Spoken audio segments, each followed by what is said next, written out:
KIRO-7 News at 5 o'clock starts right now. The family of the youngest person killed in the Ride the Ducks crash on the Aurora Bridge filed a lawsuit today against the company. And this time, the city and the state are each being sued as well.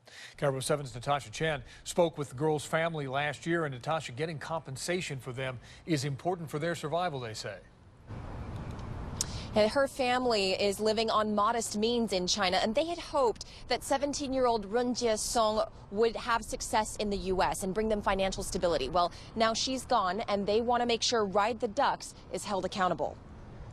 17-year-old Run Jie-song was killed in September when this Ride the Ducks vehicle crashed into a charter tour bus carrying her and other North Seattle College students.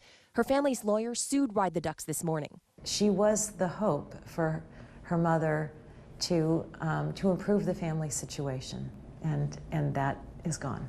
Her family had been struggling ever since Runjie's father was also killed in a crash more than a decade ago. Last October, Runjie's sister told me in Mandarin. When I heard the news, I couldn't believe it.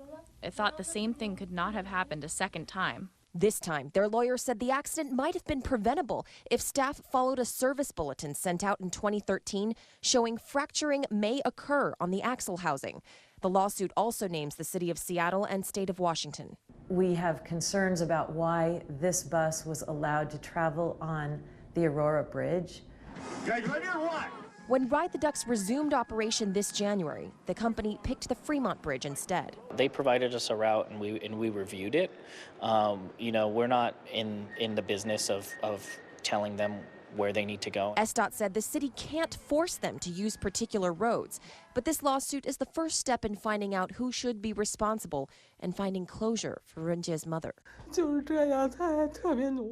She was particularly hardworking, particularly intelligent. Suddenly, she has left me.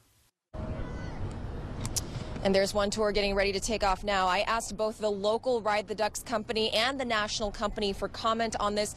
Neither of them got back to me. Now, the lawyer in this case told me there is collaboration among the families who have all filed similar lawsuits. Live in Seattle, Natasha Chen, KIRO-7 News. Some tour companies are speaking out against a proposed law that would ban their drivers from also acting as tour narrators. Operators tell the Seattle PI that the proposal is too specific and it's an emotional response to the deadly Ducks crash last fall. At least one city council member agrees. Tim Burgess is expected to introduce an amendment to that ordinance that would limit the restriction to only open-air vehicles like the Ducks. Ride the Ducks already made the change voluntarily after the crash, which is thought to have been caused by a mechanical issue. Live to SeaTac